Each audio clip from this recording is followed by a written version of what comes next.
Yesterday, by the time I had uploaded my video about Iran war being imminent, it had already started. So tonight I am going to upload this segment on Iran right away after stream, and I'm not going to do intense editing I sometimes do, and we'll see how that goes. I'll be able to upload a lot faster. Yeah, that was disappointing. I uploaded a video about Iran war being imminent and started an hour ago. Oh well. And so I want to start off with this guy, Alexander Mercouris. I don't know if I said his last name now. He has been covering the whole situation with Russia, Ukraine, and Iran, well, for months, if not years now. And he's been predicting this attack on Iran. And just going to react to this segment of his video. However, I have to say that as of this time, as of this particular moment in time, there is no visible sign of any breaking of ranks within Iran itself. My guess, and it can only be a guess, is that the key moments will come probably tonight. If there is going the Venezuela moment, if it happens, that means if the Iran regime collapses, he's saying it's most likely going to happen tonight. If not tonight, then sometime this first week. And if it hasn't happened within a week, it probably isn't happening. Going to be a move against the Iranian government is some military unit is going to try to take action against Khamenei and Iran's religious, political and military leadership, then my guess is that it will need to be either tonight or on some night over the next couple of days. If a week from now the Iranian government is intact and is still functioning, then it will no longer be possible to say that whatever assurances President Trump may have been given about disloyalty within the Iranian elite and its military leadership. Because I'm sure Trump has been given such assurances that, and I think Venezuela worked badly in that way, in that it worked so cleanly that he assumed it's going to be the same with Iran. And we'll see if that holds true. My feeling is that it won't. Iran is a lot more complicated. They have a lot more experience dealing with the United States and Israel's attempt to topple it. I mean, they've lasted 47 years. They survived Iraq war when Iraq attacked them and gassed hundreds of thousands of their citizens. They've been around, so I doubt that they just topple right now. But you never know. I don't. This is one part that's impossible to predict. We'll see. So this first week is key. Will Iran's regime topple? If it's still around 1 week from now, Trump's presidency is over, I think. I mean, he's fucked, but so fucked. I'll get into that more later. Let's continue. And on the part of its armed forces, or within wider Iranian society, are true. At which point, this entire operation, the one we're seeing play out now, will begin increasingly to look like a disastrously risky gamble. We'll go into that. Iran has jumped way up the escalation ladder, which is what they should have done. They should do in this situation. They have to make sure, that there is actually a price for attacking it. Like the last 12-year war, United States attacked Iran and didn't suffer any price for it. And that's why they attacked again now. You need to make sure that for a deterrent to have any effect, you have to actually sting them a little bit, hurt them. Which is going badly wrong. So this conflict that we're seeing today is a test of endurance. Agreed. Firstly, a test of endurance by Iran. Iran, as I am making this video, is striking back. It is doing exactly what Iranian officials said they would do before the initial attack on Iran. The Iranians are We'll jump into this live recording after this. striking American bases across the Middle East. They've struck bases in Kuwait, Bahrain, Iraq, apparently Jordan, the UAE, and Yeah, last time around, Iran hesitated, took a long time before responding. They were disorganized. Not this Saudi time. Arabia. There's been strikes on the big American military base close to Riyadh. It looks as if Iranian missiles have been able to get through and have done real damage to some of these bases. The word is that most of the American military personnel had been evacuated. The Iranian media and the Iranian government are still holding together and are still indicating that they remain defiant. But we are still There's a whole bunch of conversation about whether they've killed the supreme leader or not, and for me, that's irrelevant. It's bullshit. Have you managed to topple the regime? That's all that matters. You killed the supreme leader, a new supreme leader comes in. It doesn't matter at all. Unless the U.S. managed to set up another puppet, another Ukraine, another puppet state in Iran, all of this is useless. in the early hours of this operation, the first serious test of Iran's endurance will come tonight. And obviously, the next couple of days, the next week or so, will be critical. If Iran is able to endure through this first week, Yeah, like I was saying, Trump is absolutely screwed. Well, that's entirely. Does Trump manage to secure regime change in the first week? Otherwise, this is the end of his presidency, basically. then the pendulum of endurance will shift. And unless there is a Venezuela moment, which I have no way of knowing about, I think this attack on Iran was the peak of stupidity. And it will become a test not of Iran's endurance any further, but rather a test of that of the United States and Israel. And here we have had a cascade of information from multiple sources about a lack of endurance capability by the United Yeah, States. they can only a really intense bombing campaign for 4 days. The little bit less intense than a week. And interceptor-wise defense, they've sent so much to Ukraine in terms of air defense that they're critically short everywhere. And 1 week from now, basically, that's probably will be running out of everything to defend against Iran's missiles. So if there hasn't been regime change within a week, Israel and U.S. pretty screwed. Trump's presidency is screwed because of that. Not to mention the closing of the Strait of Hormuz, the damage to global economy, the rising oil prices that are going to hurt Trump in midterms. Yeah, it's all around bad for Trump. States. And he's going to be in a position where Iran doesn't stop 1 week from now. If they're still in, the government's still in power, they just keep on sending missiles into Israel and doing more and more damage. And Trump is now going to be in the position Iran was sort of in at the beginning of this, in the position of having to beg Iran to stop and having to give Iran concessions. It'll be completely changed all of the dynamic if Iran lasts a week. Shortages of air defense missiles. They were already demonstrated at the time of the 12-day war. The United States has run down its Patriot missile stockpiles to critically low levels as a result of its shipping of these missiles in profligate quantities to Ukraine, and of the US's own inability to produce these sort of missiles in sufficient. Okay, now I want to skip to this quickly before I go to the live.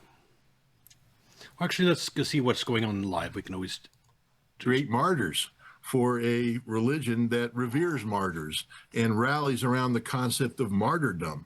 So the stupidity of this, if you want to get rid of Ali Khamenei, you keep him alive and you use AI to manufacture pornography videos. You do something that dismantles his credibility as a human leader or a religious leader.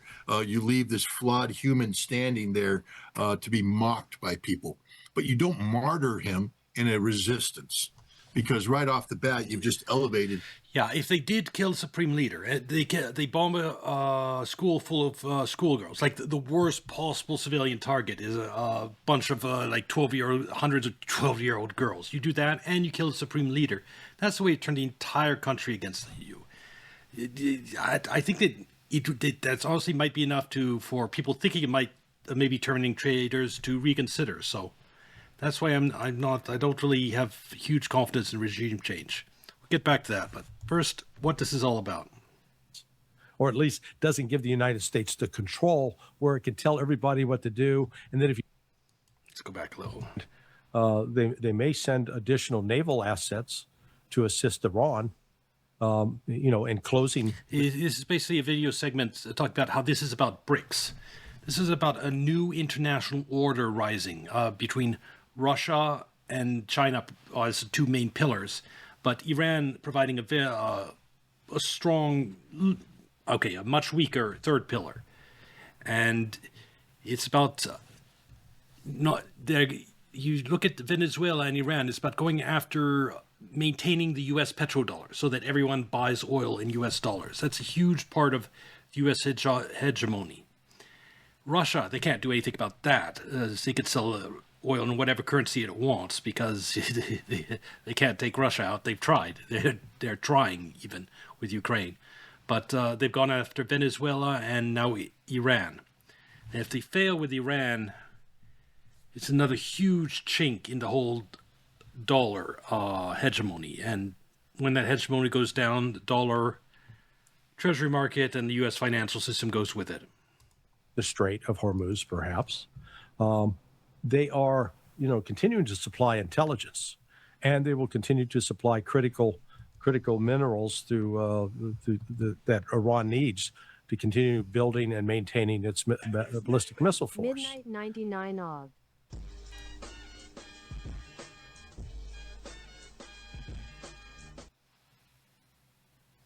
I know Iranians who hate their government and they want war, but I told them, do you think the U.S. will help you?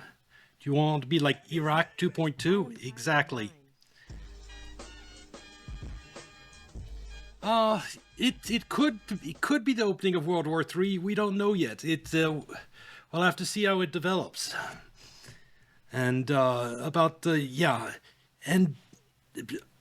Iranians being against Iran, there was the same situation in Ukraine when there was Ukraine Maidan Revolution. There was a lot of Ukrainians who honestly believed in the revolution, in joining the EU and how everything would be better.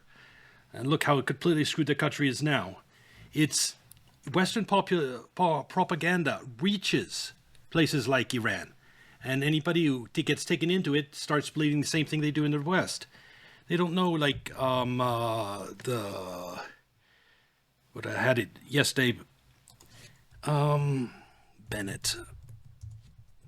Because, like, the recent protest was all caused by the United States, Scott Bennett, or Secretary of the Treasury, Bennett, Iran currency. I misspelled that. Here we go. I'd like to ask you, what more can we be doing as we see us... Treasury Secretary admits U.S. deliberately fueled currency collapse to spur Iranian protests. Place pressure on the Ayatollah, who is no friend of the United States of America.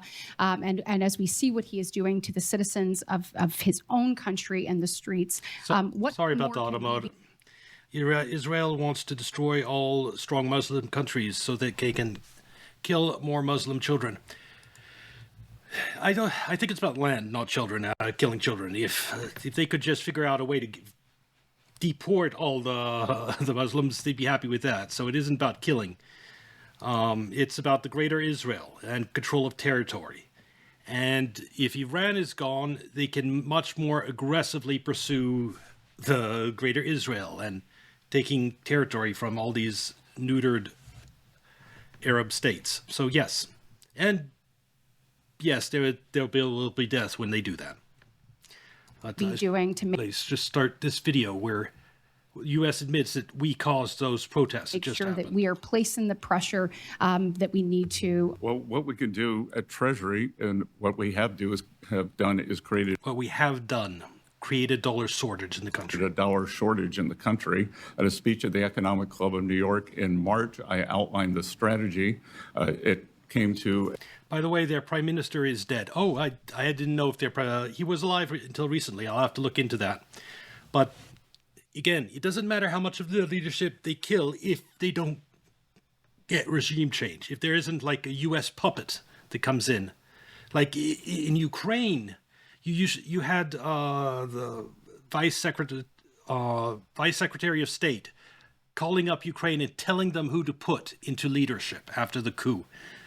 That's what we want. We want to put in our people and screw over the Iranian people in the process. This is all about screwing over the Iranian people in every way possible. a swift and I would say grand culmination in December when one of the largest banks in Iran went under. There was a run on the bank. The central bank had to print money. The Iranian currency went into free fall. Inflation exploded. And hence, we have seen the Iranian people out on the street. We will continue. See, that we caused that. It was an economic attack. So they went to Dubai and shorted Iran's currency in huge amounts and to force it to collapse and to cause problems. It was basically an act of war. Their prime minister was a very bad man, though. He was one of the worst in history, apparently. Well, if you listen to Western media, of course he was. I haven't... Worst in history, maybe are you talking about for Iran? Because worst in history, he's not worse than Saddam Hussein and stuff like that. And we'll watch some video feeds of what this one I was watching live a second ago. Yeah, him now to heroics. I've been watching things of people who have actually gone to Iran and talked to people there.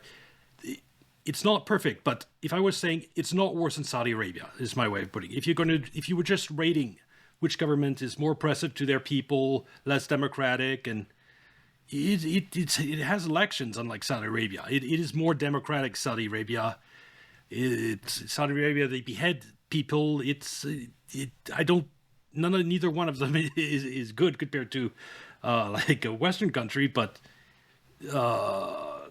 for the Middle East, Iran isn't particularly evil. They're just not aligned with the U.S. status, if in fact he is dead. But you've also killed. We also apparently killed 100 12-year-old girls when we bombed a school by accident during this. The second most revered man in the Shia faith. The first, and I know Ali many Sistani is a Shia. Okay. Also, we're talking about how bad Iran is. This is a good chance to jump into this video.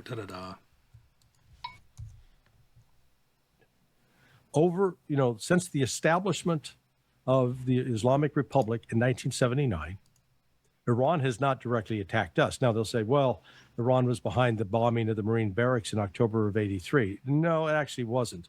That was Amal, and Alistair Crook can talk at length about that. Amal was a Lebanese Shia group that developed, set up, and started organizing back in 1972, 7 years before there was an Islamic Republic in Iran. But what we do know for sure is that the United States encouraged Saddam Hussein to attack Iran back in 1980, and then provided the chemical precursors used to make chemical weapons, which killed a minimum of 250,000 Iranians. And then Americans sit there and wonder, why do they chant hate to America, death to America? Yeah, it just killed 250,000 of their people, and yeah, they're going to. You could. I'm sure the younger people that are watch a lot of Western media and don't know the history and all this might be might like having U.S. come in, but anyone who's had a family member killed indirectly by the United States like this, they're not going to be liking us that much. It wasn't a U.S., it was Israeli attack in southern part of Iran. They killed people in an all-girl school. It was reported, yeah. Oh, the death toll is way up, I believe. We can, I haven't, there's so much going on, I haven't looked in. Iran school children.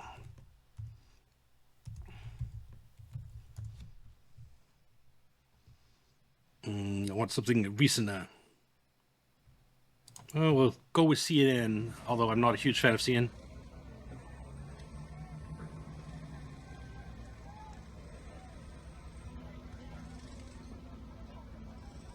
Yeah.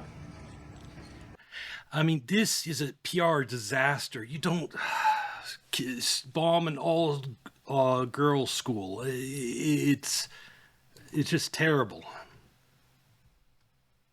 Yeah, it says here you go, 24 students, what you were saying, but I've heard you see 51 students, and I've seen it go up as high as 100. I think it's at least 50. It's hard to know, but at least a lot of school children died. We could say that for sure. As to how many it is, I'm sure there's some people exaggerating in both ways. 40 plus school children. Yeah, I'd say at least 40, because from most reports, I'd say 20 is low. I mean, a school that only has 20 students, I don't buy that, considering the destruction. Yeah, just look at this destruction. At least 60 children were killed and 80 more people were injured when a rocket hit a school in southern Iran on Saturday. The Shajare Tayyebe school is located. The confirmed deaths. Yeah, death toll could still be higher. I acknowledge that. Yeah. Well, this one says 60. 80 injured. I don't know for sure. Ed, I have no way of absolutely knowing for certain, but I'd say at least 40 would be my position right now.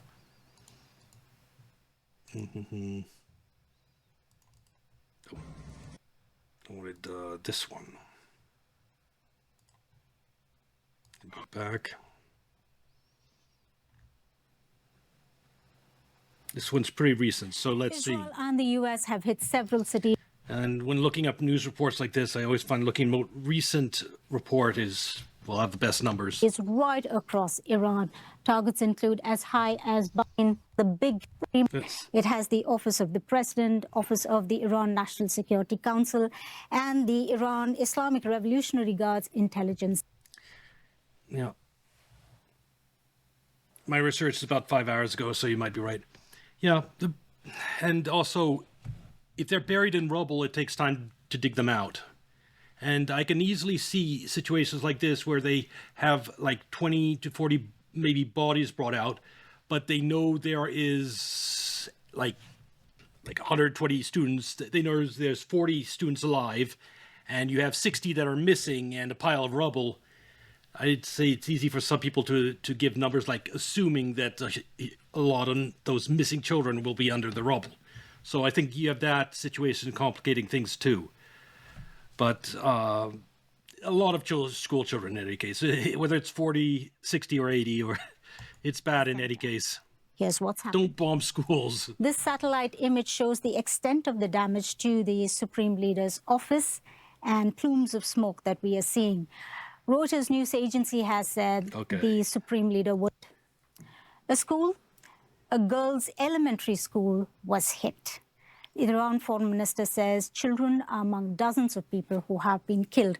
Now, from this satellite image, we gather all these. I remember reading one comment that the school was near some targets and it like a few buildings away from the actual target or something. Houses. That's why it happened. Stretch, and on this side, agricultural land.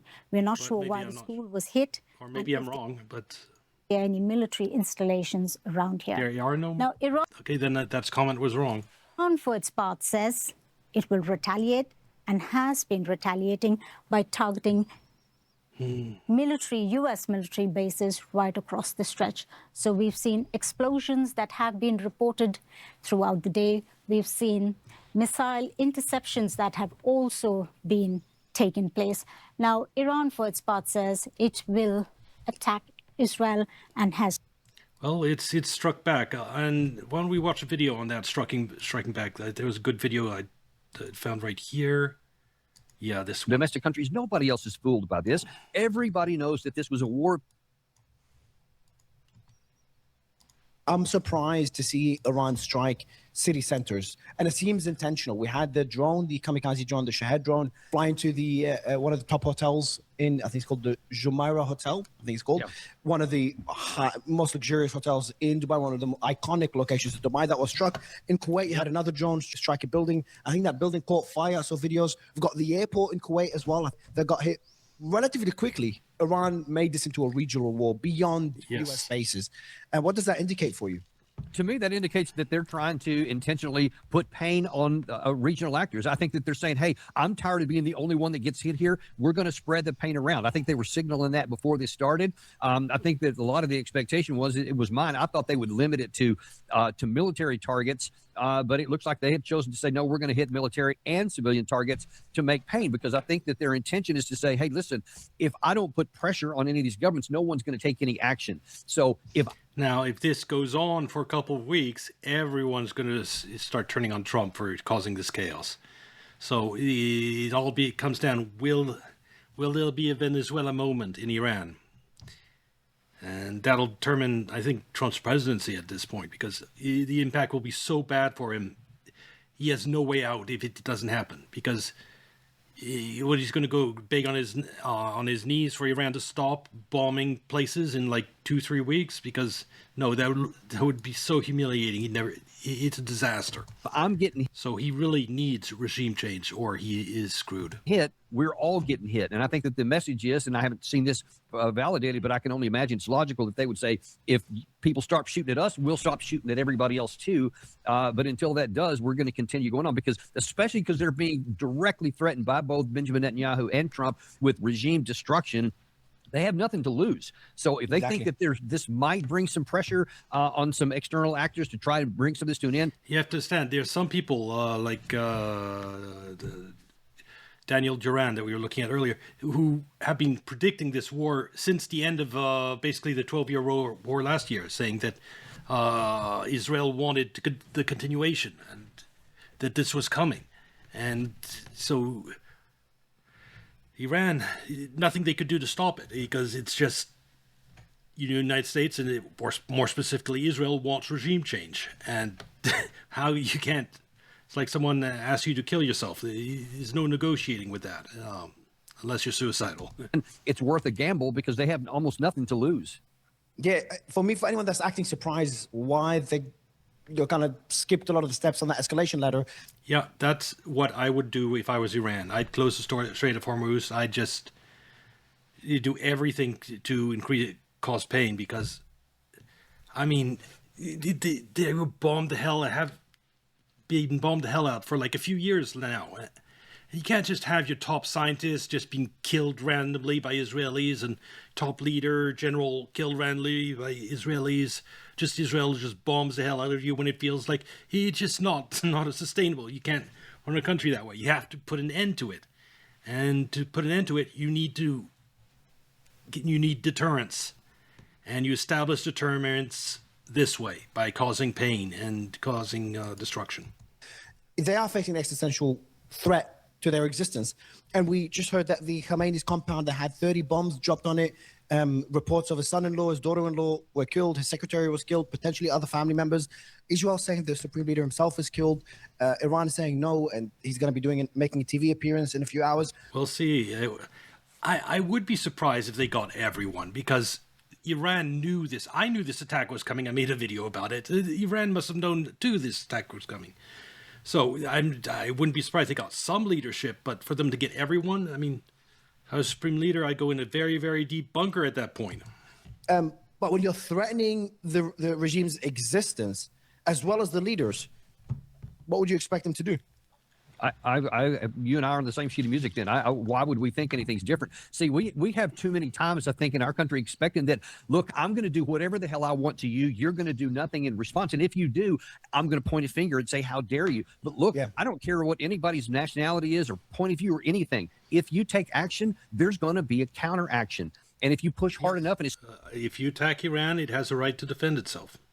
Especially if you don't provide an out to the other side, then the only direction they have is to throw something back in here to do something that on the surface appears to be irrational. But from their perspective, it's like, why would I not do it? So I kind of agree with you on that one.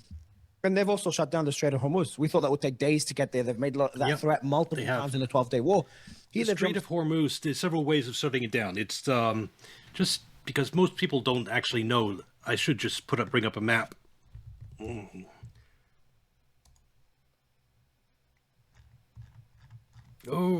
going to box myself. Well, whatever. I won't do that again. I'll have to remember not to do that again.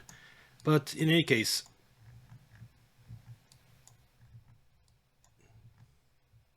Strait of Hormuz, it's right here. And close all this there. You have Qatar, Saudi Arabia here, United Emirates, Kuwait, Iraq up here, all the oil from all these places that goes through here, through the Straits of Hormuz right here. And shutting down Strait of Hormuz, one thing that you can do it by jamming GPS, because all these tankers rely on GPS to travel. So just jamming GPS, during the 12-year war last year, even they never officially... Banantao. Now Shia influence is wiped away. Sunnis triumphant. Well, we'll have to see how the war goes first. If there's regime change, maybe, but if there isn't regime change, it's just the beginning of the conflict. We'll have to see. Banantao.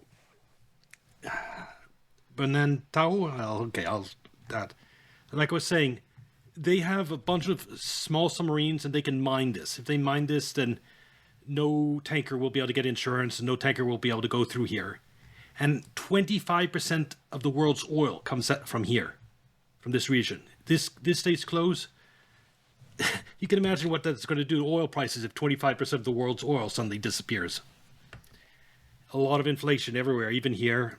And Trump campaigned on no foreign wars, lowering inflation, America first. And this is the opposite. It's Israel first, it's foreign war, and it's inflation. So unless this ends up being like Venezuela and there's something really surprising that happens, this is going to devastate him in the polls. Straight to it. Now, have they completely shut it down? Are they asking ships to gain permission? Is it a partial shutdown? How will the U.S. respond? How can they respond? What are American capabilities in preventing a shutdown of the Strait of Hormuz? Maybe that's a better question for you to answer. But it goes back to the point that they've just kind of skipped all the steps and went straight to... In last year, during all the time Israel bombed them, they never closed the strait, and now they've already done it. You know, the most extreme retaliatory measures that they could inflict on the global economy. Yeah, and I think a lot of people didn't think they would do that because I heard so many people talking ahead of this, that a lot of experts here in the United States, they say, well, they won't do that because they'd be cutting their own throat. They've got to have that thing open for their own income. And I keep going back to that same point. Their income does no good if their leaders are dead, if their regime is... Yeah, that's stupid. If their leaders are dead, yeah. destroyed. So you literally give them no choice but to do something that has global impact. If they're striking these targets here against other Arab governments in the region, and especially civilian targets here, it makes only more sense and logic that they're going to do something that's going to cause pain elsewhere, whether it's in China, India, Brazil, Russia, South America, Europe, United States. They want to cause as much pain as possible to bring the focus back onto Benjamin Netanyahu and Donald Trump personally. They want people to say, listen, this is causing all of us trouble here, and there was no need for this war. I don't care what words are being used. It may work on some of the supporters of the United States and of Israel on their domestic countries. Nobody else is fooled by this. Everybody knows that this was a war of choice because Israel doesn't like Iran. I mean, it gets that's basically simply that's why it is. You know this is the case. You know this is the case because first Trump was saying we'll attack Iran because of the protesters, and when the protests were happening, he said we'll support them and for their change. Then he pivoted to this is about nuclear issue. Iran can't have a nuke, and he was talking about that as justification for war. Then lately in State of Union, it was like, oh, Iran is sponsor of terrorism. I mean, it's changing justifications 3 different times. It means. It's nonsense. It's just Netanyahu wants this Iran gone, and Trump is just coming up with excuses. It's down to that simplistic. But other countries, they may roll their eyes when they see this. If you're launching some strikes here, or even the 12-day war, but the minute it starts, I mean, we really did do damage to them last year during the 12-year war in terms of their nuclear capabilities. They're at least a year away from having a bomb. At least if we're not actually bombing them. So that's not a reason for this war. Involving there was time there. The global economy, and their country could pay a price for that, then I think that there's a legitimate shot that the Iranian position may work, that there's going to be other governments start to put pressure on those two not to have any problems. And then look at Europe. Don't have to look too much further than that. They're already on a lot of trouble because of the energy situation coming from. Yeah, they have already. Europe has cut themselves off from Russia. And if they cut themselves off now from the Middle East too, because of Straits of Hormuz closing, they have to rely on really expensive oil imports from the United States. Europe as a whole they are losing their manufacturing because of high energy prices. They can't afford this. It hits them where they're already hurting. From Russia. Yeah. And then now if you want to add on to it, that could be a pressure from the inside here. Who's in a better position to sustain this war for a long period of time, Iran or the US and Israel? That's my answer to that already is that I'd say Iran, if there isn't a Venezuela situation. I mean, if the CIA hasn't gone in and bribed some key people and there isn't a general that turns in like the first few days, then Iran has the edge, in my opinion. But we have to wait and see. One thing that I think Trump has been told that there is something like that going on in Iran, and that's why we're bombing them. We bomb and we kill everyone except, the guys we've paid off and corrupted and bought. And that's how U.S. takes over governments sometimes. We'll see if that works in Iran. Yeah, I believe at this point I would say Iran, because their objective is to just survive. They just have to exist and to drag this out. Whereas President Trump and especially Netanyahu, but more Trump than Netanyahu, put a nearly impossible objective on top of it that he has to accomplish. He says something that is almost militarily unattainable by saying, I want the regime to go away. I want to destroy the IRGC. I want to have them stop supporting their proxies, get rid of their long-range missiles, and destroy any kind of potential. And give up their military, give up their flag, give up their territory. There's nothing left. Well, I mean, that's basically all we want. We just want to destroy them as a people in every way possible. It's not much. So, so Trump has put a position to where he's got to get all those things, or he can lose. But Iran just has to not have the regime destroyed. Now, I think that they're literally rolling the dice on all this, and they're putting all their chips in one pile here, and that is the hope that the enough opposition can rise up inside of Iran that can itself overturn the government. I'm sure that they're doing lots behind the scenes on that right now to try to get that very thing to happen. I think that Russia and China are on the ground trying to prevent it, doing it behind the scenes. And one thing that makes me hesitant, why I think they might fail, is the protests. those protests were shut down a lot faster than the U.S. expected. The things did not go as planned with regards to the protests. And if things didn't go as to plan with regards to the protests, why would they go to plan in regards to something even greater? But look, I mean, look back at what happened after the December 2025 meeting with Netanyahu and Trump, when that's what they tried to do. Scott Bessent admitted that we intentionally tried to destroy their currency for the purpose of causing people to rise up. And then we... That's the video I showed you just earlier. Yeah, it wasn't a natural protest. It wasn't the result of mismanagement by the Iranians. It was an economic attack that collapsed their currency that caused the protests. Supported credit for it. And he took credit for it. Mike Pompeo said, yes, Mossad is on the ground. We're doing all this stuff. We're giving them weapons. We're all these kinds of things. And it didn't work. And then for however many people did rise up and the government did kill a lot of people, they admitted it. They said there was around 3,000 of them. But then like millions rose up in support of them after that. And that's why it didn't last that long. So if you're thinking that you're going to get a few to rise up and it's going to turn the government over, and the other millions in a country of whatever, 93 million are just going to sit passively by, I don't think that's a good gamble. Yeah, but that's what we're putting our eggs in our basket, because I'm telling you, Mario, I don't think Iran is Venezuela. We had a lot of air power, but we also had a field army of whatever, 300,000 or 400,000, something like that, huge ground force. So you could go on the ground and compel compliance on these things. We don't have one. So if we don't bomb them into submission, then they can survive. And we know for sure, because they've released video, that they had these massive underground caverns and missile cities, and some call them huge. I mean, things you can drive big trucks through. They've got a lot of areas and a lot of ways to continue fighting that are safe from a lot of these bombs and cruise missiles that are flying around. So when it comes down to who can sustain it longer, I think it's the Iranian side. Yeah, and U.S. is operating from aircraft carriers and from bases in the Middle East, bases that can be attacked, bombed, and rendered unusable. And the aircraft carriers can't stay there indefinitely. And Iran has just recently purchased some very powerful cruise missiles from China, which will eventually be delivered. And when they're delivered, I don't think you want to have aircraft carriers anywhere near Iran when that happens. Also politically, the first point you made, I think, is the most important. Iran is fighting for its survival. One could fight for their survival for as long as it takes, because that's a survival at stake. Trump is fighting for poll numbers. Trump is fighting for domestic support. The midterms are getting closer. Yes, exactly. You have the midterms that are just 10 months away. No, less than that. And you're starting this war that goes against everything you campaigned on, like no foreign wars, getting inflation down. And people are getting really, really tired of the United States putting Israel before the U.S. You can hear that in Asmongold or whatever. It's not like people hate Israel. They're just, we don't want to fight wars for Israel type deal. Sorry. Israel is in a very similar position. If Israel starts to get hit, Netanyahu is not going to be very popular. You know, the popularity that he gained since October 7th will start to be eroded now.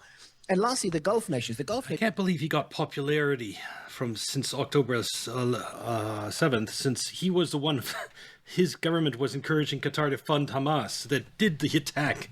So he indirectly was funding the October 7th, and he got up his burst of popularity from that. That's so sick and wrong. Nations are going to be very pissed. The footage that the team just showed now is one of the, I told you, the building that was struck in Bahrain. Yeah. We know what happened in Dubai, in Abu Dhabi, in Qatar.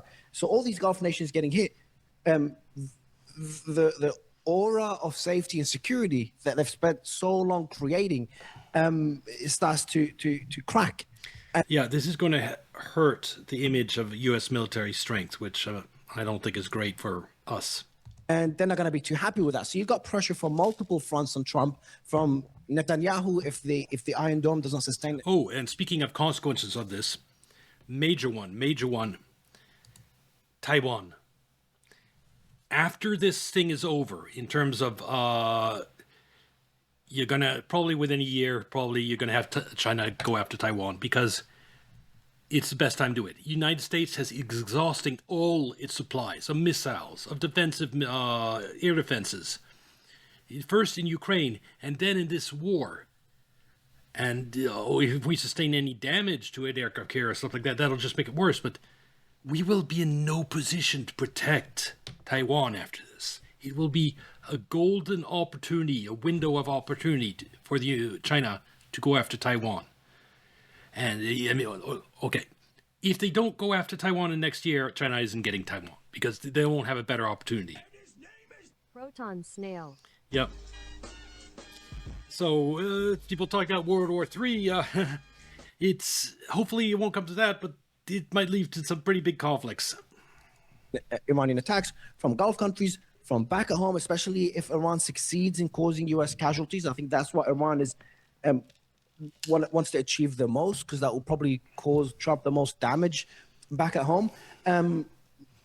Reinforces your point that Iran can sustain this for longer. They've got nothing to lose at this point if the goal is regime change. The U.S. is in a position where it's a decision. The war is a choice for the U.S. The war is that Iran does not have a choice. Do you think Iran has the capabilities militarily to strike the aircraft carriers, which they've warned in those? That's a very interesting point. Shittily done AI. They will once they get those cruise missiles from China, but I remember a story from 12-Year War. Pretty sure. No. It was when we were attacking the Houthis. Sorry, the Houthis. One aircraft carrier had to do a really tight turn because they were shot at. A missile was shot at them, and to dodge the missile, they needed to do a tight turn. And one of our planes fell off the deck of the aircraft carrier. So if the Houthis could come close to taking down the aircraft carrier, Iran, we'll see. Videos, but is that really a possibility? I think it is a possibility, and it remains to be seen. This is, and by the way, I just want to kind of to reinforce in a way that I think others may be able to get a better grasp of in terms of how long can you sustain, especially when you're on the bottom end of the power dynamic and you're hitting lots of missiles. Just look at Ukraine. They have been on the bottom side of the power dynamic for 4 years and have just been this crap bombed out of them, and yet they continue to resist. And even yes, but you have all of NATO supporting Ukraine. They're shipping every reserve from NATO into Ukraine. It's not Ukraine. It's basically Russia versus NATO. So, and in terms, they've gotten to the point they're dragging midgets off the streets to draft them into the fight. That means we're talking people with dwarfism. There's videos of the recruiters kidnapping those small people off the street to drag them off to the Ukraine war. That's how bad it's gone in Ukraine. When all rational, and I make this argument all the time, that they should have made some kind of negotiated settlement a long time ago, but they decided not to, and they have been able to keep this going for 4 years. I think that Iran can keep this going for longer than we can.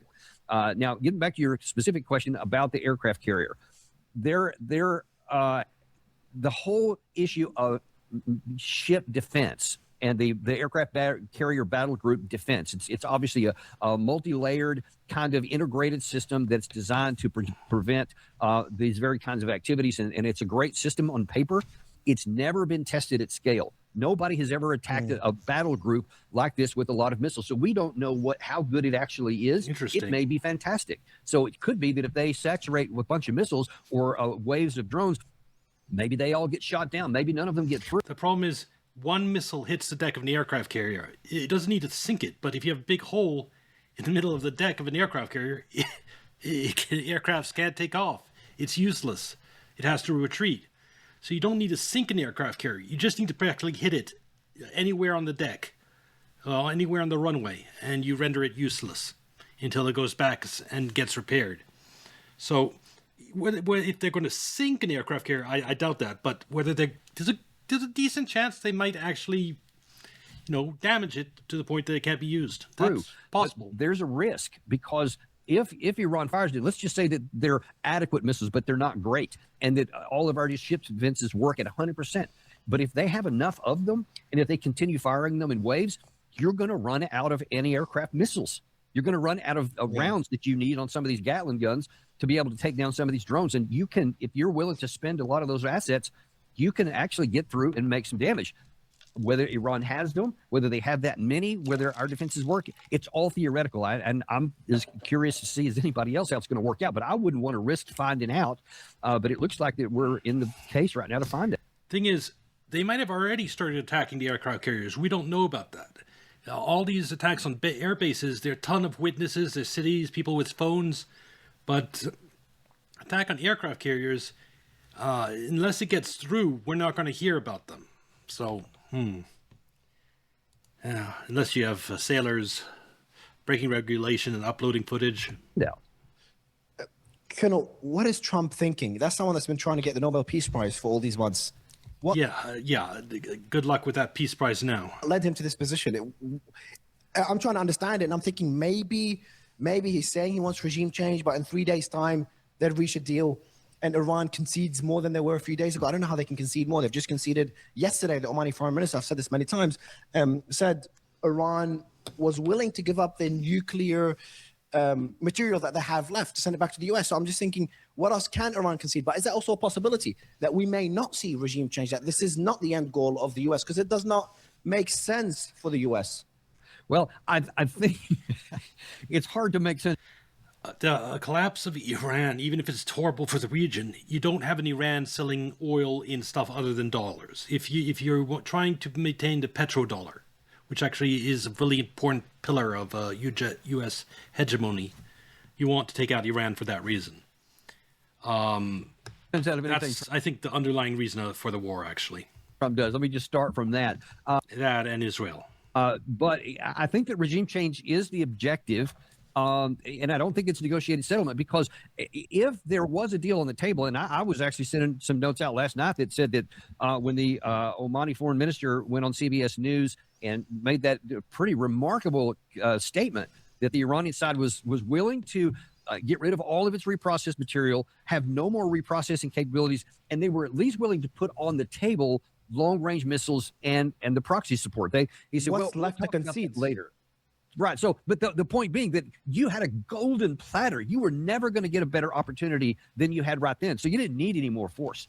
So for Trump to come back now in 3 days and say, we'll try again, number one, I don't think Iran's going to now, because you've killed some of their senior leaders and you've blown up a lot of things. Obviously, these school children that have been killed. And I think that there's just fierce anger in Iran right now. So I don't think that deal is going to be on the table anymore. Yeah, killing those school children was just such a mistake, because I think it's going to make regime change. It makes regime change less likely. It becomes, if you're Iranian, anyone who's talking about Iranian regime change, you're on the side of the child killers. It was a mistake. More. And I think if anything, they may say, okay, if you come to me in 3 days, it's because you realize you're in a bad position. I'm going to expect something higher now. I'm going to give less. They still want it over. So I still think that there is some room for that. But now then their trust is, if it could be, any lower than it was before, and their demands are going to be higher. So I don't know that Trump can get that done, but I'll just tell you, I think this all centers around it. It's hard to come to any other rational conclusion. This is all being driven by President Trump's fealty to Benjamin Netanyahu. And I don't think it can be anything else, because he is the only one that has been just obsessed with taking down Iran for decades. And we don't gain anything from this. We have enormous risk to our troops, to our allies, to our alliances that you're talking about here. And let me touch on that. You mentioned a second ago the fact that we've got some video evidence of a drone getting through our defenses. That I think it was the Bahrain. Some of the other places, there was a radar installation that was apparently hit with pinpoint accuracy, got through everything. I mean, that's already saying, hang on, your stuff ain't as good as what you said it was. And now that we see it's also not protecting our allies in the region, that's already going to cause a lot of reconsideration. That's going to, even if the war ended tomorrow, that's caused some people to start reconsidering things. So this is already going in a bad direction. And the only reason you would risk all that, well, there isn't any good reason for your own national interest. It's damn sure not America first. America's not even on the table here. This is about Benjamin Netanyahu, and I'll just end by telling you. It's about Netanyahu, but I think there is the U.S. deep state. It's an attack on BRICS. It's an attack on the petrodollar. It's an attack on this attempt to move away from the U.S. financial system. And three pillars of that were Russia, China, and Iran, the weakest pillar being Iran.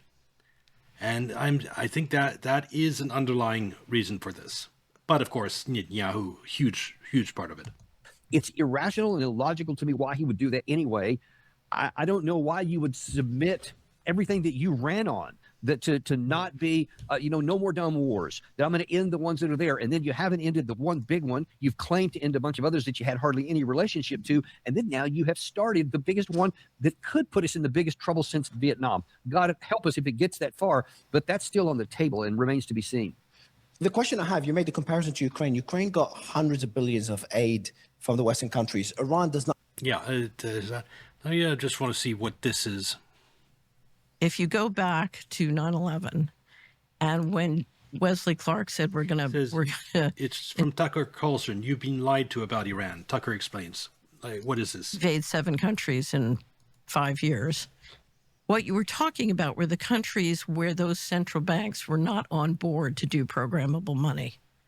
And their governance structures were not on board with essentially, because of Epstein, I'll call it the Rockefeller Rothschild model. There was an effort to say, okay, we're going to basically assert control of the central banks in those countries. That's my interpretation. And I think one of the reasons we're seeing... Yeah, there is gold in Iran. Iran also has a lot of gold. That's 100% something we're after. I mean, after the Maidan coup in Ukraine, not even 3 days had passed, and they were already airlifting all of Ukraine's gold out of the country. I guarantee you that is a goal of the regime change in Iran. So much tension around Iran is because Iran right now is the big leakage in the system. Is gold prices, it's the enemy of the dollar, and it's competitor of the dollar. So I'm not going to get into all that. If you know about the importance of gold in terms of everything, in terms of decade-long conspiracies, it's a big part of it. How? Glad that Tucker is actually paying attention. I hope he is in any way. Yeah, it's central. Yes, it is. It's like I said, I researched for years, and I found, my opinion, the core of this, the core of the deep state, of the rot that's infecting everything, is basically the Exchange Stabilization Fund, the U.S.'s secret central bank that no one knows about. That, I think, is where all the Epsteins of the world come from. Wait, it's not about their nukes? No.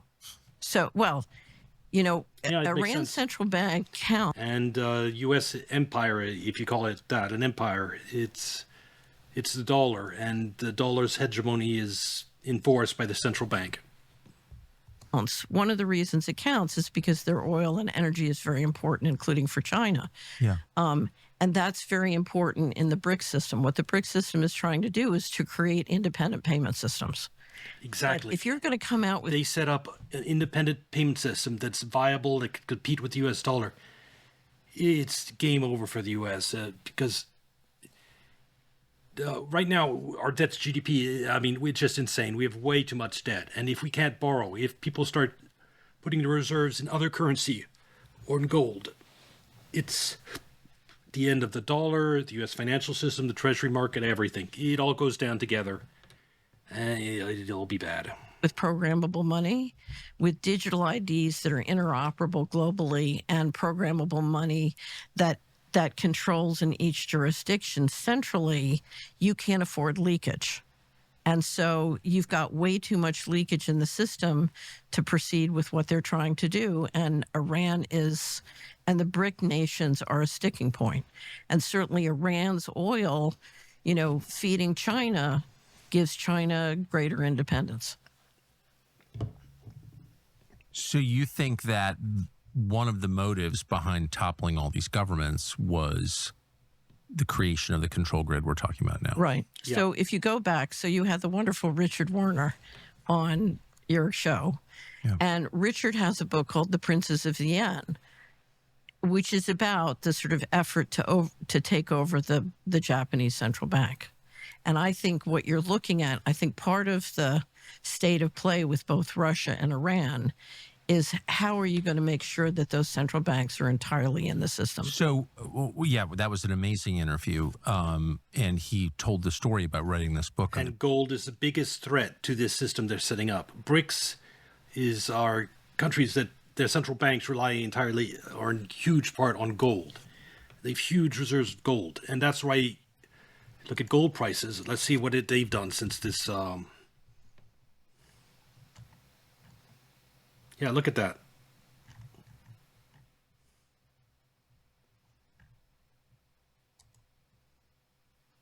$5 years. Phew. That's the US dollar collapsing.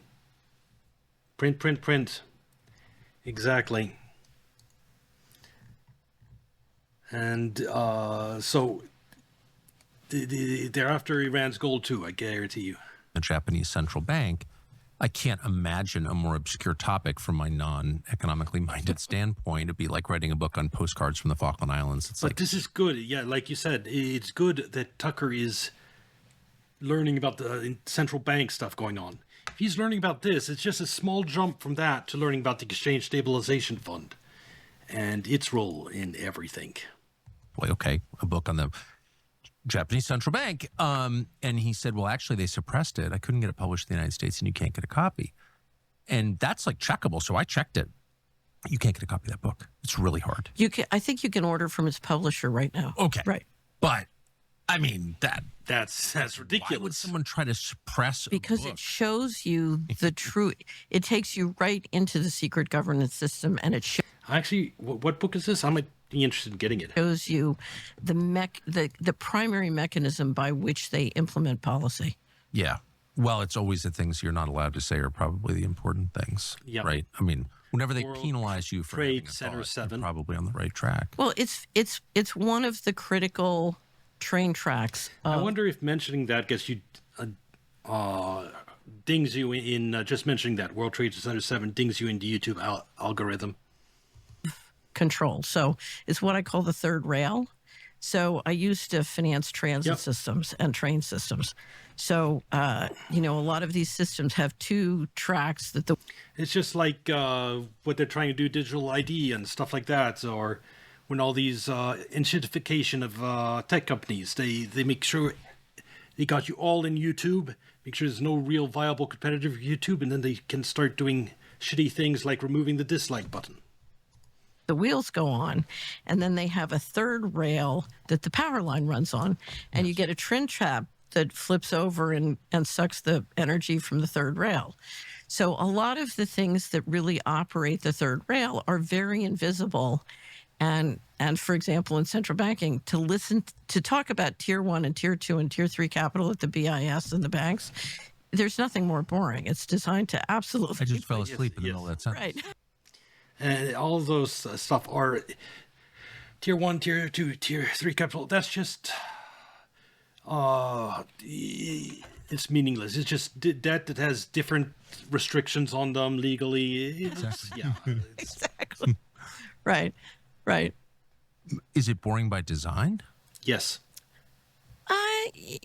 The way they make like a lot of little complicated rules that make it so people that haven't learned those rules can't navigate the system. Yeah, it's a way of excluding people. It's artificial bullshit.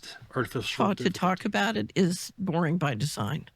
Yes. But it's like the mechanisms of the legal system. It's a means to of control. You reduce the number of people that can learn about it by making it overly complex for stupid reasons, and you have few people that can become experts. It's easier to control things. If you look at the mechanisms of civil procedure or criminal procedure, it can, and you get into the weeds on it, it can be very boring unless you understand the application, and that can make it very interesting. But the capital, most people don't. Another reason is so that people don't think of things in terms of big picture, in terms of like you start focusing on all these small rules, and whether like the subprime market is a great great example. Where they took toxic mortgage loans and securitized them into AAA securities, and they added all these complicated layers, divided up onto all this financial engineering, and had all these complicated rules, and you had reinsurers, and you had the rating agencies using complicated models. All this was, you were taking toxic debt and through magic making people think it was worth more. It was stupid. if you just look at it, basic things of, it's insane. If you have this debt that's like worth 40 billion, just putting a pretty package over it isn't going to make it 100 million. And that's what the all this complicated stuff is for. It's to obscure the fraud and the nonsense. Understand the capital's, sort of regulatory system. And yeah, it can get very, very boring. Can you just, for people who haven't seen your previous talk, explain what the control grid is, what it looks like, and what it means?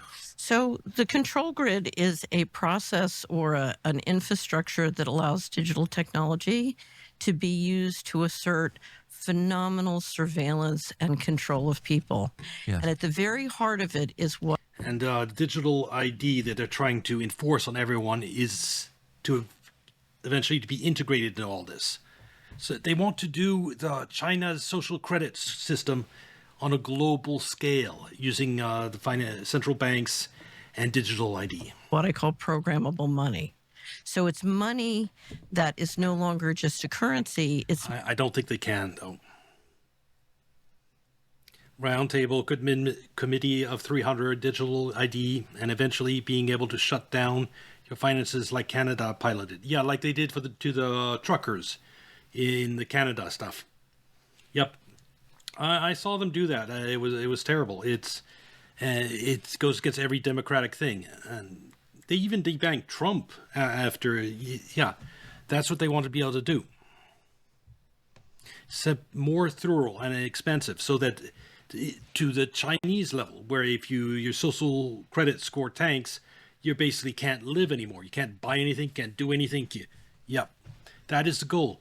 But I think they failed already. The Free X, you have a party like Restore UK coming out that the blowback is way too huge.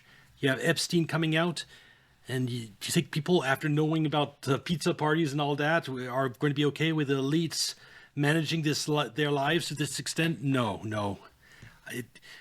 I think that they have the ambition. They have to at least have a winning condition, but the way of achieving it, I don't think it's possible. And Iran is going to play a big role in that, actually. We'll see how it goes. Money that comes with a set of... Ukraine definitely hasn't gone according to their plan, at least, just like the Trump presidency. And the more different areas where you see them losing control, it makes... They tried COVID on vaccine IDs was supposed to be part of that. People rebelled. They failed there. Rules that can be surveilled and forced. So imagine back in the pandemic, if your money, if I said, okay, you've got to lock down and your money won't work if you leave your house. You can't buy gas in your car because your money is programmed with... COVID was their first attempt at this. And now digital ID to protect children online is their second attempt. AI and software to enforce a whole set of centralized rules. And programmable... That's why, as we get old, it occasionally has horrible takes like digital ID is inevitable. Just throwing that out there. Vaccine ID wasn't inevitable, and digital ID won't be either. Money allows the bankers who've been running monetary policy to now control fiscal policy and essentially replace legislatures and executive branch by making and enforcing the rules through the... I don't agree with him. Another big area is AI. He is on the AI hype bubble. Not that AI won't have any uses. I'm sure it will, but it's just like in 2000, the internet bubble. The Amazon was, a company like Amazon, sure, yes, it was going to have use in the future, but its stock did tank completely after 2000. That's the situation we're in. OpenAI and all these other AI companies, they're going to crash. And then from the rubble, the survivors will rise, and they will play a useful role in the global economy. Less so that's currently promised, but yeah. People looking to exercise this control are hoping that AI will help them achieve it. Yes, that's when I was thinking about the AI, my fear of AI, but it's also been... You have Grok AI that isn't under their control, and it can be useful to fight them and to educate people. They're hoping they can customize control Nexus locus of focus on each evil. Yes, have AIs control everything. Do 1984 with AI control, with a single currency, with digital ID. Yes, that is the goal. I don't think that they will succeed. Also, AI isn't good enough. It's not good enough yet. It's not human level AI. It does too many mistakes for this system to work, for them to implement it. There's too much blowback. Just look what's happening to Microsoft. They're trying to force AI into Windows 11, and Windows 11 is dying because of it. So, if people aren't accepting AI, Windows 11 is the perfect example that people aren't accepting this new system. Money. Now, that requires a large infrastructure of surveillance. So you need digital IDs, and then you need the hardware locally and globally to do the surveillance and implementation. So, for example, if you look at the local hardware, and now people are seeing it, now that it's material, they're beginning to see it snap into place.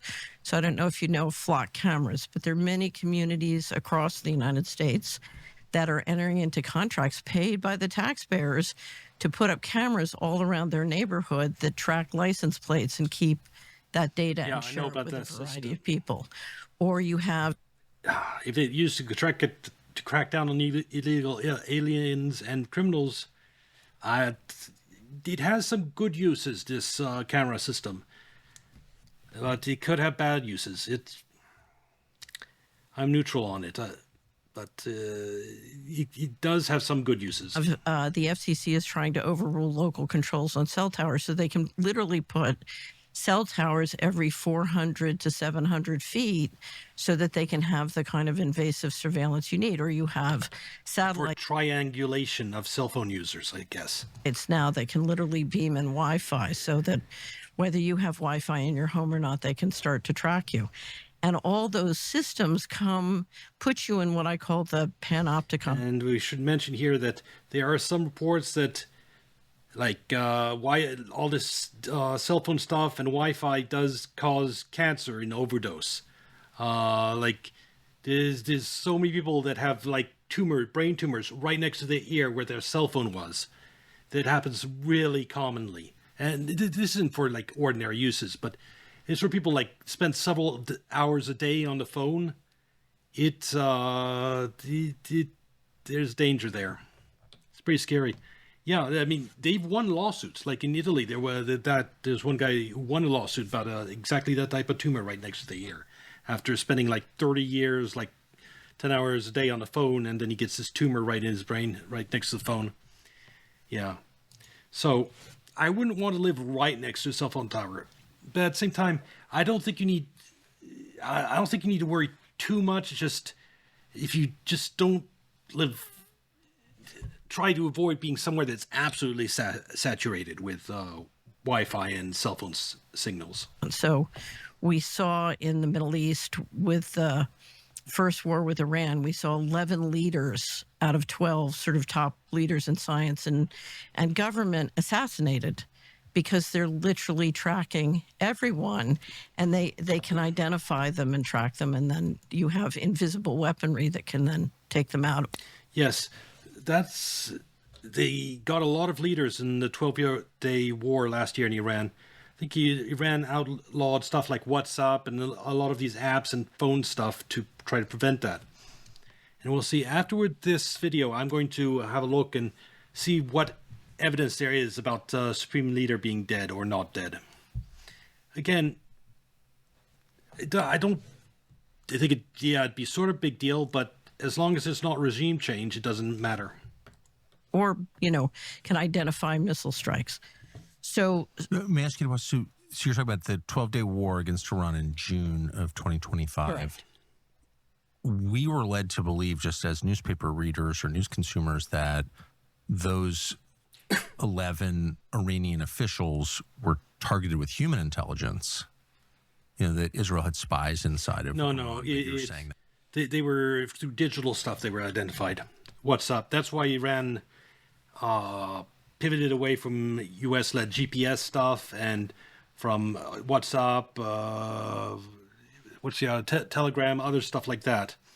And that's why Russia is outlawing Telegram for the same reason, because it was used for some of their assassination attempts against Russian leaders. And that was done digitally. That's probably, I would assume that that's probably true, because you always want to get human confirmation of what the systems are telling you. It's always better if you have both. But we are now moving into building out the kind of surveillance systems that can literally track, identify, and integrate with not only our existing weaponry, but ultimately autonomous weaponry. So yes, don't you love that idea? An AI tracking you, determining you need to die, and then sending out a weapon to kill you without any human hand interfering. Don't you want to live in that type of world? So anyway, so let me step back. You've got three parts to the control grid. One is the local hardware and infrastructure, and that includes the data centers. Because if you... The data? I thought those were for AI. They are. Because if you look at what it takes to apply... Hard enough for me. Same. By the equivalent of a social credit system to people's money. So the social credit system I apply to you is different than the one I apply to me. And if you look at the data I need to track you and test whether or not you're following the rules I've given you and enforce... Yes, enforce everyone compliance with ridiculous global climate mandates and stuff like that. Don't you want to love... Yes, eat less meat, eat bugs. You get extra points for eating bugs. Those rules. It's an explosive amount of data, particularly because you're looking not just at financial control, but spatial control. So what is AI good at, Tucker? AI is very... Spatial control, movement control? Yeah, so turn off the car. So Congressman Massey is trying to kill the kill switch in your car. That's because spatial control means I can turn off your car, or I can... Yeah. I'm not buying any car that someone else can turn off on me. I don't. Yeah, I haven't bought a car in a long time. But when I buy my next one, it might be a used car, because so much nonsense in cars these days that they're trying to force in. I have to do a lot of research at that time. Can set it so your money will. Or worse comes to worse, these kill switches. I'm sure you can go in and, if you know what you're doing, disable them. Like recently got a microwave where we couldn't just push the button to open the door. You had to hold cancel a second for safety and then open it. But there was a special code you could put in and skip all that. I'm sure there'll be the same thing with cars. I will not live in the pod. I will not eat the bugs. Yes, me neither. Won't work more than a mile from your home or a 15-minute city. So you're not allowed to leave your 15-minute city, and your transportation and your money won't work outside of that area. So let me step back. So what is AI good? You have to buy the games with the diverse characters, and you can't buy the chud games anymore, and no FromSoft. You have to buy Relooted instead. That AI is very good at tracking things that can be expressed mathematically. And financial transactions and spatial movement can be expressed mathematically. And so what the AI centers are for primarily is to build Pokemon Go finds only in your circle. Yep. Digital control grid and to manage that data. Again, I don't think that they'll be able to set this up. They're going to try. Of course, they tried during COVID with the vaccine ID, but people found vaccine ID so ridiculous they revolted. They only managed it in a few parts of Europe where they're really cucked. So, and now it can be used for many other purposes too. So it's not just going to be used for control. But to me, that's the primary purpose. And that, if you look at the cameras, if you look at the cell towers, if you look at the satellites, and then the AI, the data centers, those are all component pieces of the local. It's the creep. They try 10 things and squeeze one through. That's the way it used to work. That's why it was really depressing. But after Trump, they've been losing ground in areas. Like, they had control of Twitter. Then X bought it, and it was free. They had control of presidency. Trump won, and that they lost control of that. You had the Ukraine war, which was supposed to lead to the collapse of Russia or whatever, but it's the collapse of Ukraine that's happening. That creep, that small creep, is happening in the opposite direction. And like the release of the Epstein files, the fact that now a wide part of the world knows about Pizzagate and knows it's real. There's no putting that genie back in the bottle. Things are going wrong for them on big scale, And yes, they're pushing things like this on one side, but they're losing a lot of battles on other sides. And they're losing more battles that they're winning. That because we're entering the final phase of a 80-year-long Ponzi scheme, basically, involving U.S. dollar and the U.S. empire. Well, hardware. So there are three sort of pillars that I track. One is the programmable money, and that's what we at Solari are trying to stop. The second is the digital ID, because you need digital ID systems that are interoperable globally, and then the local hardware. And those are sort of the three pillars. And what's interesting is there's phenomenal development of all three. We have a commentary at Solari where we track, it's called the Fast. Well, you can move to Russia if all else fails. Approaching digital control grid, and every week we update. Which doesn't have this digital ID yet. But China has social credit score, so you don't want to move there. But Russia is still the one bastion that this nonsense won't be there. Or at least their version of it won't be there. All the things that are being done to build those three pillars and have them integrate with each other. And ever since the inauguration, it's been moving very, very quickly. Now, it's both sides of the uniparty. They come at it in different ways, and they do different things. Speaks Russian. But my sister speaks Russian. I tried. It's nearly as hard as Japanese to learn. It's tough, and so many different words, just nouns having different tenses. But it's nice. I can read it though. I can read the Russian alphabet.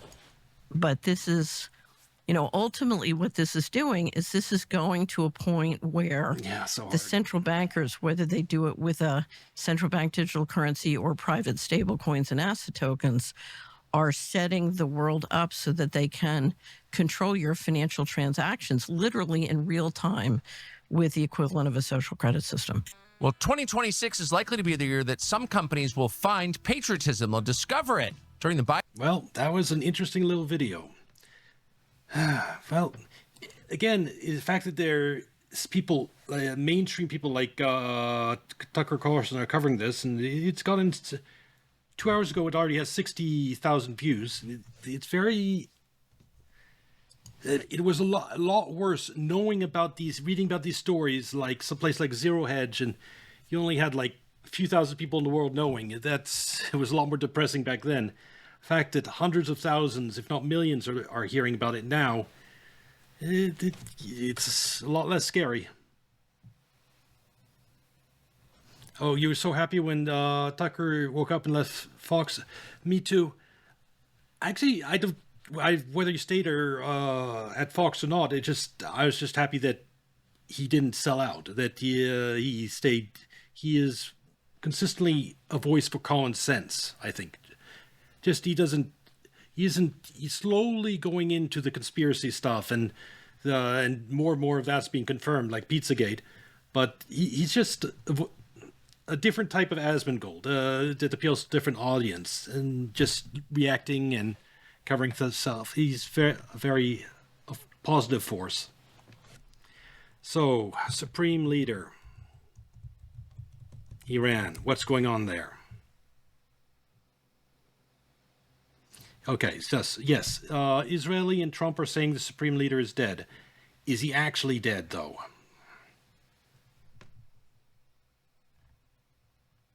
Let's see which thing.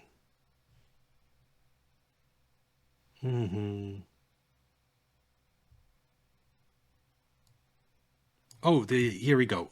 Confirms that he's dead.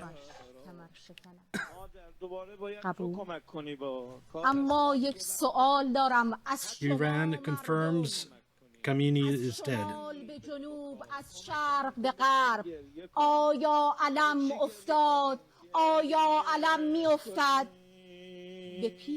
So Khamenei is dead for sure now. Again,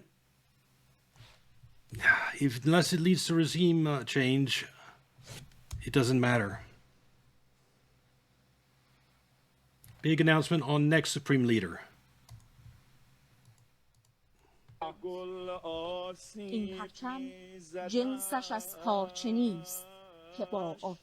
And unfortunately, I don't speak Arabic, so this doesn't make much sense to me. I'm going to have to find somewhere else to watch this.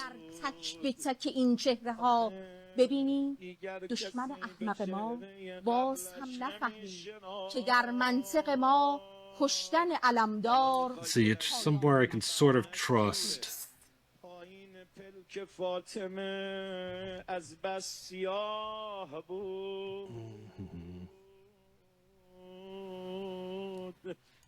Yeah, I don't know how people translate in real time. It's hard. You have to be just fast. That's the kind of hierarchy that they've built. That's the redundancy that they've built into this kind of thing. They've figured that they have no other way of handling this wave of decapitation strikes. It's very interesting. The kind of attacks that we are seeing are possibly the largest decapitation strikes ever launched post the Second World War. Now, in the Second World War, of course, you had... I'll be very interested in how they figured out his location and stuff like it. Was it traitor? Was it cell phone data? Was it spies? And we'll have to see. Because, yeah, they might have some very high up traitor that's helping kill all these leaders. And yeah, I imagine putting... That's the worst case scenario. You have a traitor that helps kill off all the leadership of your country in order to sell you out to like a foreign power and screw over the people. Most the United States and Israel have set up. I mean, these are the most... And the sad thing is that's what Trump needs to happen. Otherwise, it's him that's finished. So it's either Iran, the people of Iran that are going to get completely screwed, or it's Trump. Who will it be?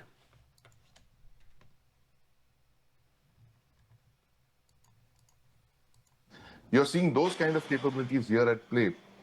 The combination of the US and Israel coming in and carrying out all of these decapitation strikes.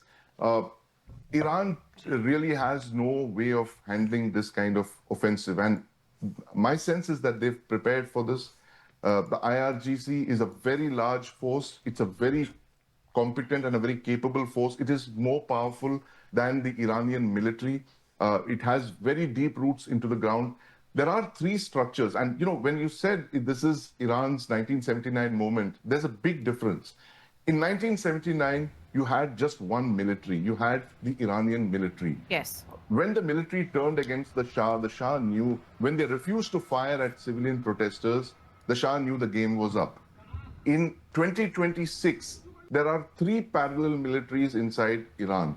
You have the Artesh, which are the Iranian armed forces, the traditional conventional armed forces as we know it.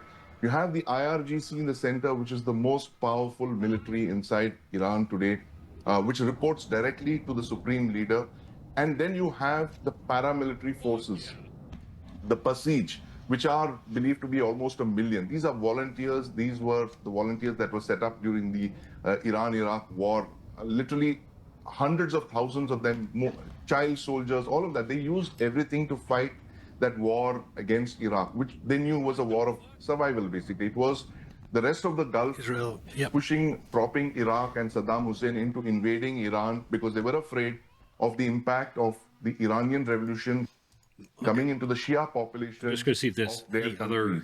So today in Iran, you have three parallel... Pity I can't rely on Western sources because... for you to have one Brigadier General Ahmad Wahidi has now been named as the new IRGC chief. General Wahidi, what do we know about him? Well, yes, please. Go ahead, Sandeep. You can take that question. Well, apparently it's not going well for Israel. One of the other Iranian generals, and this is a new name that we are hearing, but like I said, the IRGC is a large force. It's almost 500,000 strong. Yeah, RT several, maybe. Military commanders. RT isn't popping up. My sense is that this would RT. Be Ahmad Wahidi. We'll try and get that. I think they shut down RT's YouTube channel, if I remember right. Revolutionary struggle in 1979. He would have been a young officer at that time. It is, of course, the struggle, the revolution of 1979 is almost half a century old. So this is possibly somebody who would be in his 60s. Yeah, it's so blatant. And he would have been a young officer at that time. The revolution is still important. A lot of the key IRGC figures are those who've been around in 1979. And that is a very key recruitment thing for them. That they have to have been part of that. And that is one of the reasons that que le drame a eu lieu. 21 août 44. That's actually a very important point that has been made by Sandeep, something that Geeta has been highlighting, that Iran today has. So here's RT on Rumble. Ask her.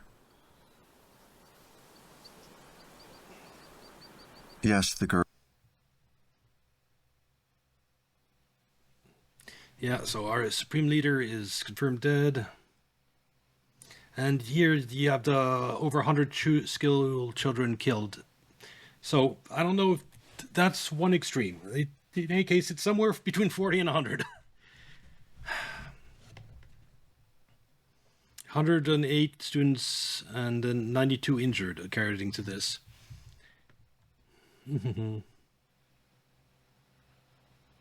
U.S. military suffered 200 casualties in retaliation strikes, Tehran. Well, I can assure you that the U.S. military is going to be keeping quiet about any casualties until they're forced to. They're not going to admit any of this. But I think it's considering the amount of ammunition Iran is unleashing, it wouldn't be surprising. We'll have to see. Well, I don't know if it's as much as 200, though, but I'm sure there are casualties. Well, yeah, you have to remember, RT is the other extreme. It's just, you have to take it a tiny bit with a grain of salt, too. If I had to guess, if you guess me trust CNN or RT, I'm more likely to trust RT, but I'd rather a third source, too. In some cases, they're very accurate, though. It depends on the topic. Yeah, this could spark the largest regional war yet. Yep. And like I said, this makes a Taiwan invasion or blockade more likely than ever. World War III just started, just what's happening. Yeah. Why this is desperation, not strategy, is driving U.S. Israel's. That's interesting. What's this? But these are articles. Videos are a lot better React content. Something to read offline. Let's see.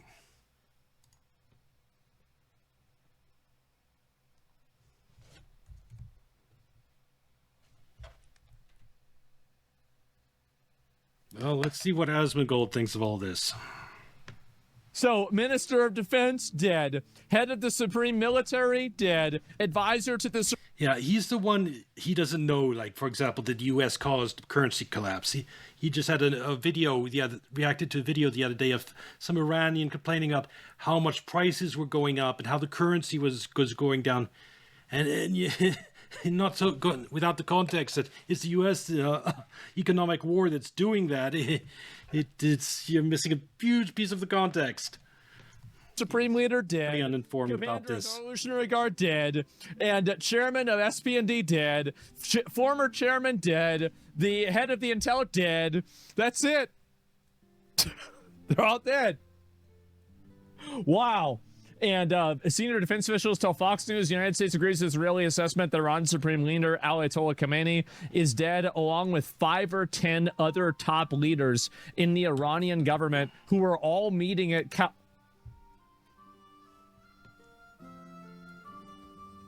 So wait a minute.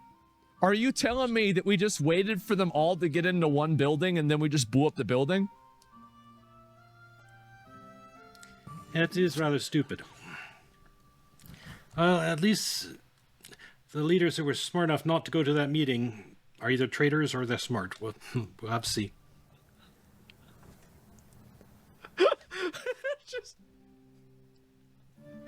All right, finally. All right, go.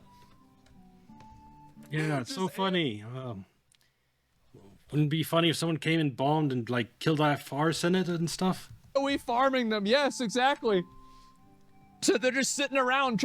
So that means that, you know what's funny is that means that we were tracking every single one of them the entire time. This entire thing with... And they need to figure out how they were doing this. I mean, after last 12-day war, they really should have done a better job in figuring all this out. They thought, or they have a really high up trader in Iran that has been coordinating all this. That's the other possibility. If we find out, if some high-ranking Iran turns against the regime, we'll know who the traitor was that set all this up. that they were getting away with it, and oh well, they're not going to be able to find us and everything. We already knew where all of them were the whole time. The moment that they all got together, we blew them up. Wow, just like you said, yeah, just like I said this, and that's the way it is, right? Roach, just check it. I told y'all. Red alerts in Israel. Why didn't Allah save them? Because probably the reason why is that if there is some afterlife, they're going to get sent to hell. These people. You martyred the supreme leader. You killed school children. Any puppet government that comes in, I think a large part of Iran isn't going to accept. Are horrible, aggressive demons. No, any sort of sensible, good afterlife would send these people to hell. Like, they're going and killing their own people. They're enabling rapes and murders in their own country. My God, he's so propagandized on this subject. I mean, on some subjects like Minnesota fraud, he ignores the mainstream media, but in others, he just blindly trusts them. He may say that you don't hate the mainstream media enough, but he doesn't believe it. Not truly. They're massively oppressive. They toured the entire country, 90, 80 million people into poverty and a total shithole, where the country used to be. They have the best education in the Middle East. They struggling under all these sanctions, economic attack from the West, and they're doing pretty damn well. Be great. Yeah, they're probably not getting their 72 virgins. They're not. Why the fuck would they? They don't deserve it. They're assholes. They're getting 72 demons. Well, no, they are the 72 demons. And so anyway, that's what's happened. And here we go. Kuwait's Ministry of Defense. And what is this here? Subjected to another Iran. Oh, another drone attack. Here we go. Wow. Oh. Uh-huh.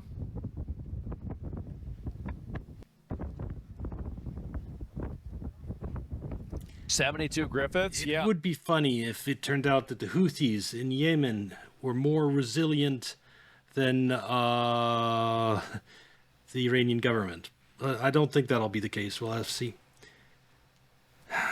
And I really do think that Trump went along with this because of what happened in Venezuela. It was so easy, and it gave him false sense of confidence. We'll see. That might have been his downfall. Stemna gets fucked in the ass. Elijah takes you to the finish line. Called another one. Well, of course, right? This is why I always get it right. The reason why I always. Islam is dying. Huge win for Iran. Well,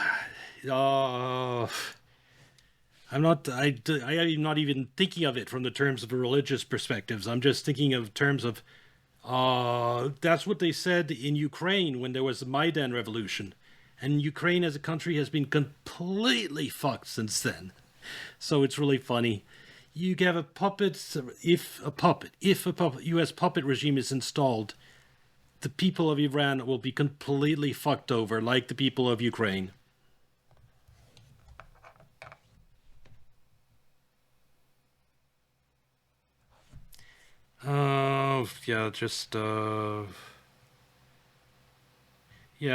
Don't need to have use. Don't use that word. They are forced. They are trying to escape being Muslim. They are forced. And everything. That is what Western media says. But the same Western media that lies about everything, can you believe them there? I know a lot more about what's actually like in Iran, and I put it this way: if between Saudi Arabia and Iran, it's about the same. Iran isn't particularly worse than Saudi Arabia. Both have big problems, but one is U.S. ally, one isn't. That's the difference.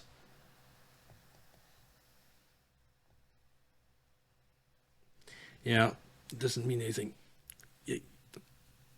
Oh yeah, you can dislike Israel and the Muslim Caliphate. Yes, I'm not a fan of the Supreme Leader or in any way. The U.S. isn't the good guys in this situation.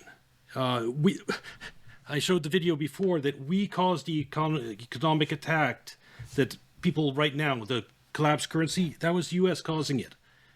And so we, the U.S., are causing the people of Iran to suffer before even the regime is collapsed. We are already fucking over the people of Iran. And you expect us to stop fucking them over once we've toppled the regime? Nah.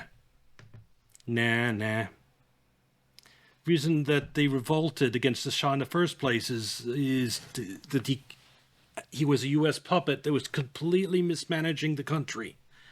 And we want to reestablish that. We want to fly in the Shah and put our own little personal dictator back into the country so he could brutally oppress people again.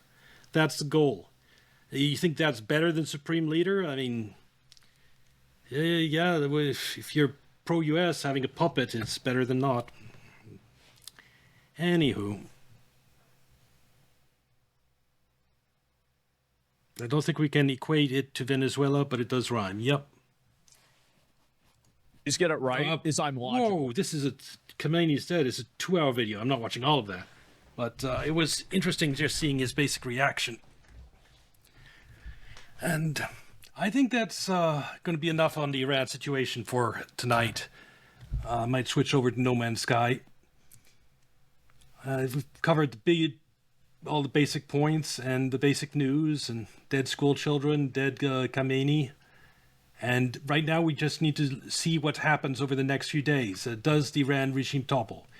It's either going to be really good for Trump or really... No, it's either going to be neutral for Trump or very bad for Trump. Taking out Khamenei doesn't help Trump at all. We weren't supporting this war, and people in the U.S. won't be happy. It will just be like the Venezuela situation. Oh, we got Maduro. Great. At least it wasn't a big war. Why, whatever. Move on. Now take care of stuff we care about back at home. But if it goes badly, I want to look up more interviews with that lady. Yep, she definitely does seem to know what's going on. That's how you stay informed, is when you notice someone who seems on top of stuff, you keep track of them and you watch stuff from them. And who you follow on YouTube shape your views, and that's how informed you are. Well, this will be on YouTube. I think this time I'm just going to put this entire section of the stream on YouTube Raw, because I just don't have time to edit every section of it. And I think I'll be able to post more videos if I start doing it that way, and I do want to do that. So this will be on YouTube, and like and subscribe, and come watch on Kick or Twitch. See you next video.